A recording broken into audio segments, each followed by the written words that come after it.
$4. That's what a rubber washer cost at the Home Depot on Lorraine Avenue last Tuesday, and it's what stopped a leak a Cleveland plumber quoted at $340 to fix. Name's Ray Callahan. Folks call me Rusty. 34 years running pipe is my whole credential. I'm not selling a course. I'm not selling a wrench.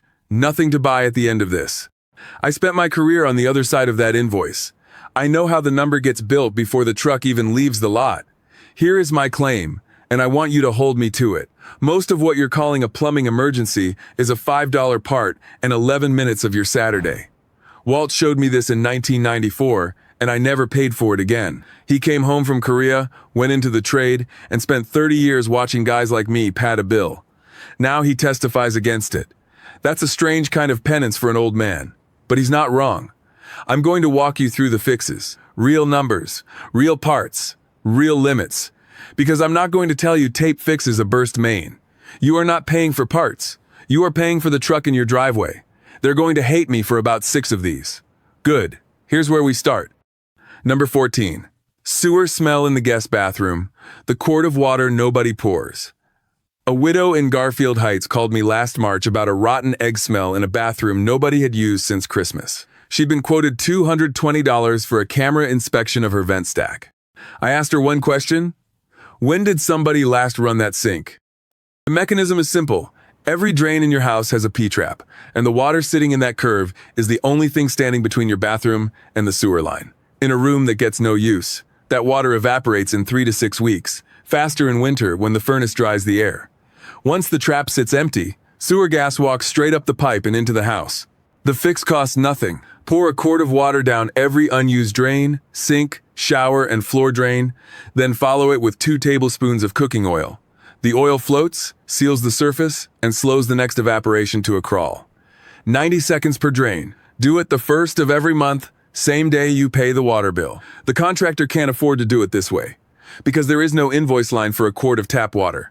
So a smell complaint turns into a vent inspection quote before anyone asks when the shower last ran. If the smell survives a refilled trap, that's a different conversation. A cracked vent, or a failed seal, and worth a real diagnosis. But check the free thing first. She poured the water on a Thursday. Smell was gone by Friday morning. The $220 stayed in her purse. And all it took was asking the right question before anyone rolled a truck. Number 13. Banging pipes. The 25-minute air cushion reset. A guy in old Brooklyn had pipes that slammed like a hammer strike every time his washing machine shut off. He got quoted $600 for arresters on every line. Here's what's actually happening. Water moving through a pipe carries real momentum, and when a valve snaps shut fast, machine valves are the worst offenders. That moving column stops dead, and the shock has to go somewhere. Builders leave air chambers in the walls, vertical stubs of pipe near each fixture holding a pocket of air, and that pocket is your shock absorber. Over 2 or 3 years, the water slowly absorbs that trapped air. The cushion disappears, and every shutoff becomes a bang that rattles the drywall. The reset costs nothing. Shut your main valve, then open the highest faucet in the house and the lowest one, usually a basement laundry tub, and let the whole system drain for 15 minutes. Close the faucets, open the main slow, and the chambers refill with air on their own. 25 minutes, no tools, no parts. The contractor can't afford to do it this way, because draining a house and opening 2 faucets doesn't fill a work order, so the quote jumps straight to mechanical arresters at $600 installed. Try the reset first. If the banging comes back inside a month, your walls may not have chambers at all. And then a pair of screw-on arresters behind the washer, $12 each and 20 minutes with a wrench, does the same job. That bang is your plumbing telling you something, and it never lies. Which brings me to the next one, because the force behind that slam has a number, and you ought to know yours. Number 12. The $9 gauge that tells you more than any inspection. A man in Strongsville got quoted $280 for a new pressure regulator because his faucets were, quote, wearing out too fast. Nobody had measured anything. You can't fix what you haven't measured, and pressure is the one number your whole system lives and dies by. The gauge screws onto any hose bib. $9 at Home Depot, brass, no batteries. Thread it on, open the bib all the way, read the dial. Healthy is 40 to 80 psi. Over 80, and every washer, fill valve, and supply hose in your house is aging on fast forward. Because pressure is load, and load is wear. Under 40, and your problem sits upstream. A different conversation entirely. Here's the part nobody tells you. Read it twice, once in the morning and once around 10 at night. City pressure climbs after dark when neighborhood demand drops, and a system that reads 65 at noon can sit at 95 all night, every night, for years. That night number is the one killing your fixtures. The contractor can't afford to do it this way, because a $9 gauge and 2 readings hand you the diagnosis for free, and the diagnosis is the product. If your night reading holds over 80, then a regulator conversation is legitimate, and now you walk into it holding data instead of taking a stranger's word. Walt kept a gauge threaded onto his basement bib for 30 years. Cost him $9 once. 34 years running pipe taught me the houses with a gauge on the bib were never the houses with the flooded floors. Write your 2 numbers down. That is a different kind of knowing. And in my experience, it is the more reliable one. Number 11. Washing machine hoses. The $12 swap that outranks everything else on this list for pure damage prevented. A family in West Park came home from church to 2 inches of water across a finished basement floor. The black rubber hose behind their washer let go at year 9, and a burst supply hose flows at full house pressure, 7 to 10 gallons a minute, until somebody shuts the main. That's a $5,000 floor, lost to a hose that sells for $6. The mechanism is patient. Rubber sits under constant pressure, 60, 70 psi, 24 hours a day, flexing with every fill cycle, in the one spot behind the machine nobody looks at from 1 year to the next. Manufacturers rate those hoses for about 5 years. Most stay on for 15. The swap is 2 wrench turns per end. Shut the 2 valves behind the washer, hot and cold. Unscrew the old hoses. Thread on a braided stainless pair, $12 to $15 for both, and go hand tight plus a quarter turn. 20 minutes, 1 towel, done for a decade. Take a marker and write the month and year right on the new hose. So the next check takes 5 seconds. Nobody rolls a truck to sell you this, because there is no service call in a flood that never happens. The contractor can't afford to do it this way. Prevention doesn't bill. Do it once, do it slow, and it stays done. While you're back there, feel the old hose near the fittings. Any bulge, any softness, any rust ring on the crimp, that hose was already telling you its plans. The washer hose doesn't warn you twice. Number 10. Toilet flapper test, the 15-minute dye check. Grab food coloring, 6 drops straight into the tank on a Tuesday morning. Wait 15 minutes, don't flush, then look in the bowl for color. If color shows up down there, that flapper is letting water bleed through, and your water bill is carrying it every single day. The mechanism is simple. A flapper seals a hole with a rubber gasket, and rubber degrades in chlorinated water over 2 to 4 years. It warps. It stops sealing. It costs you money in the quietest way possible. 30, 40 gallons a day, and you never hear a drip to warn you. A new flapper runs $4 at the hardware store. Universal fit, 10-minute swap, no tools beyond your hands. The contractor can't afford to do it this way, because a service call to replace a $4 part doesn't cover his gas to your driveway. So he's not selling you a flapper. He's selling you a visit. That's the whole business model in one gasket. I am not going to tell you this fixes a toilet that's cracked at the base. That's a different repair. And if you see water on the floor outside the tank, that's not a flapper problem.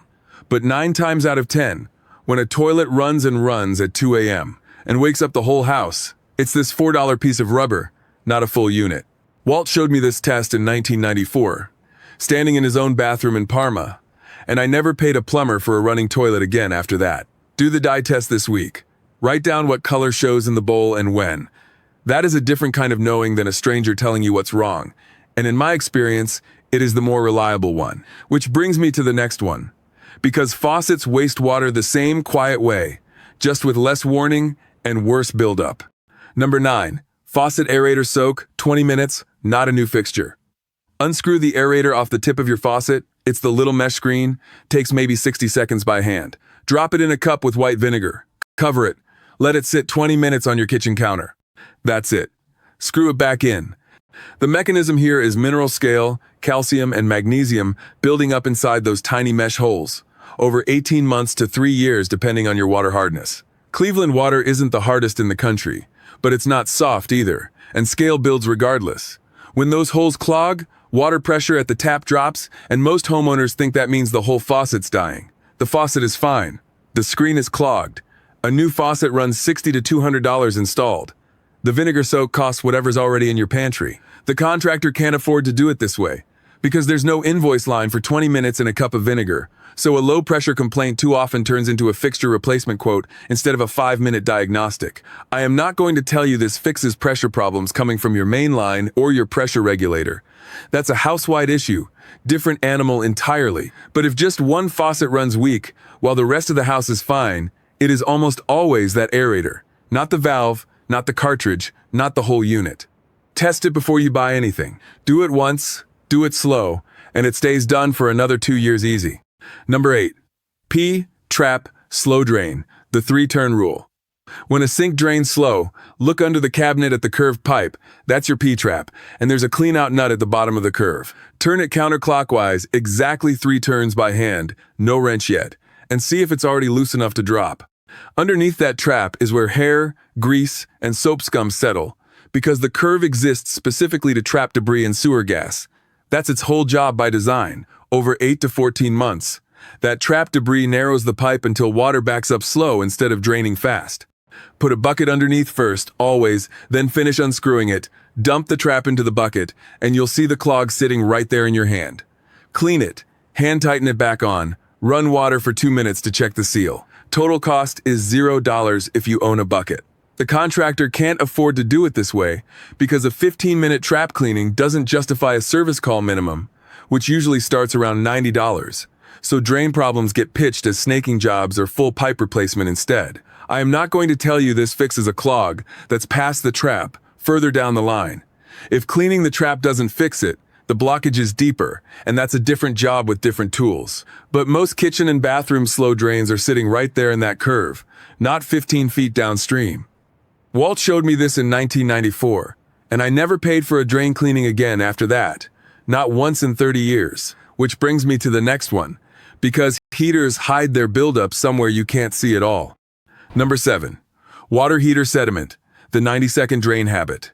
Once a month, on whatever day you pay bills, hook a garden hose to the drain valve at the bottom of your tank and open it into a bucket or outside for 90 seconds. Watch what comes out. Sediment, mostly calcium carbonate, settles at the bottom of every tank because heat forces minerals out of suspension, and it settles worst in the first 12 to 18 months of a new unit's life. That layer sits between the burner and the water, acting like a blanket, forcing your heater to work harder and longer to hit the same 120 degrees at the tap. Left alone for years, that sediment can harden enough to crack a tank from the inside, which is a full replacement, $800 to $1,500 installed.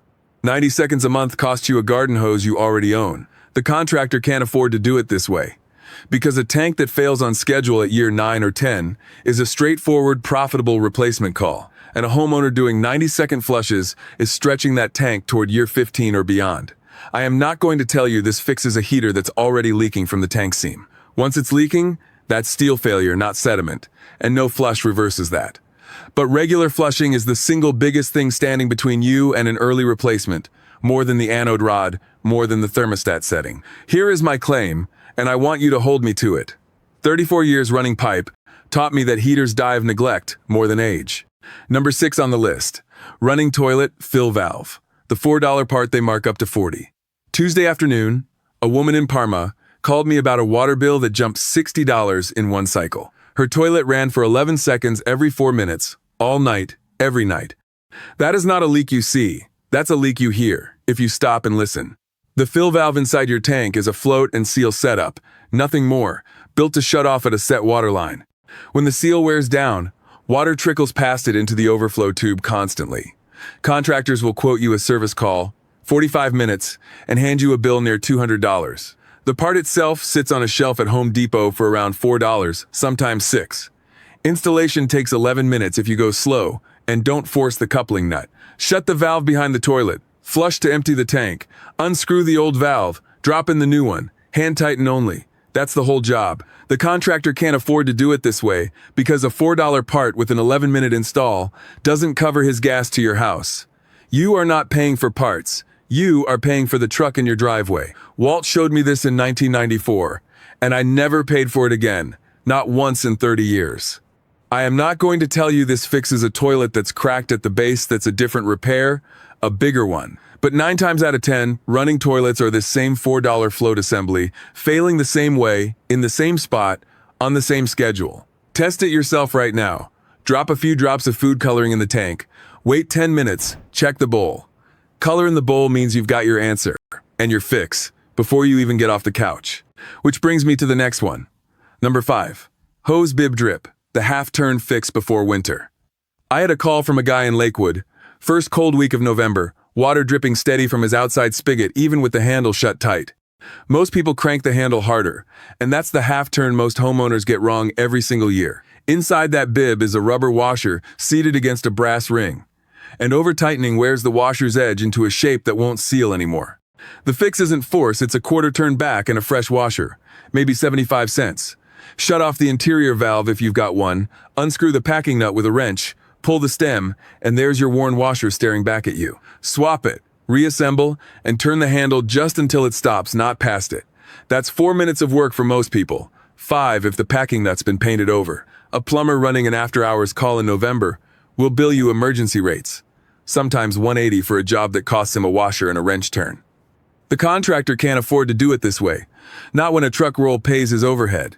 You are not paying for parts. You are paying for the truck in your driveway. Here's your limit. If the bib is cracked from a freeze last winter, no washer saves it. You're replacing the whole fixture. $12, 45 minutes. But check that before the ground freezes. Drip in November becomes a burst pipe in January, and that's a different kind of damage than a leaky washer. Go outside right now, turn your hose bib fully off, and watch it for 60 seconds. Any drip at all means do this today, not next weekend. Number 4. Garbage disposal hum. The Allen wrench reset. Wednesday morning, a woman in Euclid ran her disposal and got a hum, no grinding, no water moving, just that flat electrical hum that scares people into calling for a replacement unit. 90% of the time that hum means the motor's fine, but the flywheel is jammed, usually a fruit pit or a bone chip wedged against the blade. Every disposal built in the last 20 years has a hex-shaped hole on the bottom, center of the unit, made for a 1/4-inch Allen wrench. You crank it back and forth, maybe 6 or 7 times, and that frees the jam mechanically before you ever touch the switch again. This takes 3 minutes, 4 if the wrench isn't where you left it. A contractor quoting a disposal replacement off a phone, description alone is quoting blind, and units run $70 to $130 before labor. The contractor can't afford to walk you through this over the phone because there's no invoice in a free fix. You are not paying for parts. You are paying for the truck in your driveway. Walt showed me this in 1994, and I never paid for it again. Not on my own unit or anyone else's. I am not going to tell you this fixes a disposal with a burned-out motor if you smell something electrical and hot. That's different, that's a replacement. No way around it. But test it first. Kill the power at the switch and the breaker both. Get down under the sink, find that hex hole, and turn the wrench firm and steady, not fast. Once it spins freely both directions, restore power, hit the reset button on the bottom of the unit, it's red. You can't miss it, and run water before you flip the switch. Do it once, do it slow, and it stays done. Which brings me to the next one. Number 3. Shower pressure drop. The shower head screen nobody cleans. A guy in Shaker Heights called me, convinced his whole house had a pressure problem, said his water company must be at fault. I asked him one question. Is it just the shower or every fixture? Just the shower. That's not a house problem. That's a 4 square inch problem sitting right at the end of his shower arm. Inside every shower head is a flow restrictor and a mesh screen. And over years, mineral deposits build up in that screen and choke the flow down by half or more. Especially in hard water areas like most of Cleveland's east side. The fix is unscrewing the shower head by hand, no tools most of the time, and soaking it in a bowl of white vinegar for 20 minutes.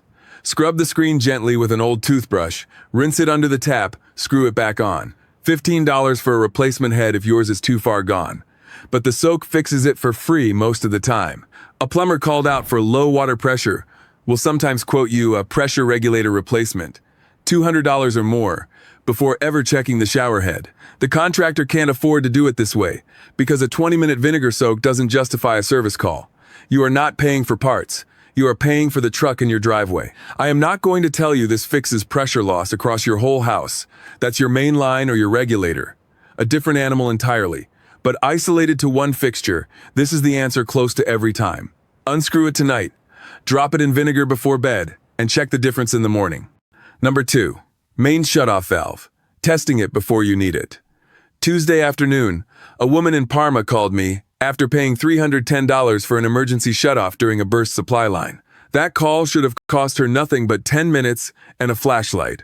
34 years running pipe taught me the valve under your house, or out by the street, only fails when you have never touched it. The mechanism is simple. Valve seize when mineral deposits build on the stem, and that only happens through neglect, not time itself. Close it a quarter turn, twice a year, and those deposits break loose before they weld the thing shut. Walt showed me this in 1994, and I never paid for it again. Here's my claim, and I want you to hold me to it. If your main valve has not moved in 3 years, there is a real chance it will not move when a pipe bursts at midnight. That is the moment the contractor gets you, because now it is an emergency rate, not a maintenance call. A functioning valve turns a catastrophe into an inconvenience, and the difference is measured in hundreds of dollars, sometimes low thousands on water damage alone. The contractor can't afford to tell you this on a slow Tuesday, because there is no invoice for a valve that already works. I am not going to tell you every old valve can be saved this way. Some are corroded through, and forcing them will snap the stem, which turns a 10-minute fix into a slab job. Test it gently. If it resists hard past the first quarter turn, stop and call someone before it becomes a Saturday flood. Nothing to buy at the end of this. Just a wrench and a Tuesday afternoon. Which brings me to the next one. Because this same, they profit from your fear, logic, runs straight through your bathroom floor. Number 1. The wax ring myth, why 90% of toilet leaks aren't the toilet. Wednesday morning, a man in Lakewood was quoted $460 to reset the toilet for a leak at the base. Nobody checked the closet bolts first, and that is the whole story right there. 34 years running pipe is my whole credential, and I have pulled more toilets than I can count. The mechanism nobody explains. Those 2 bolts at the base loosen from foot traffic and temperature swings, breaking the seal without touching the wax at all. Tighten them a quarter turn each, alternating sides, until the toilet stops rocking against the floor. That is a different kind of knowing, and in my experience, it is the more reliable one. Do it once, do it slow, and it stays done. The contractor can't afford to hand you a wrench and walk away, because a full receipt with new wax runs $150 to $400, depending on your city, and a loose bolt runs you nothing. Rock the toilet gently with both hands before you call anyone. If it shifts even slightly, that is your leak, 90% of the time, and it is fixable before lunch. I am not going to tell you this works if the flange itself is cracked or sitting below the tile line. That is a different repair, and forcing bolts down on a broken flange will crack porcelain, which is a $300 mistake made worse. But check the bolts first, always, before anyone quotes you a teardown. They're going to hate me for about 6 of these. Good. Nothing to buy tonight but 10 minutes on your knees with a screwdriver. There is exactly one mistake that will ruin the whole thing, and I am going to show you what it is before you make it, in the next video. Here's what you need, and it's under $20, total. A $4 wax ring, a $2 tube of plumber's putty, and a $5 closet bolt kit if yours are rusted through. That's $11 at Home Depot, maybe $13 with tax depending on your county. You don't need the $40 deluxe kit with the extra flange. You don't need the guy in the van either, not for this one. Here's my claim, and I want you to hold me to it. Most toilet leaks are an $11 problem wearing a $300 Halloween costume. I am not going to tell you every leak is a wax ring. Sometimes it's the flange, sometimes it's the floor underneath, and that's a different conversation entirely. Next week, the one mistake that floods more basements than any frozen pipe ever has. Nothing dramatic. No burst main at 2 in the morning. It creeps in quiet and slow, and by the time you see the stain on the ceiling below, it's been happening for 6 months. I watched it take out a finished basement in Parma back in 2003. Grown man cried in his own kitchen. Do it once, do it slow, and it stays done. Slow, tight, done. Tell me where you are watching from tonight. I want to know if it's Cleveland cold where you are too, or if you're somewhere I've never been. Put it in the comments. I read every one.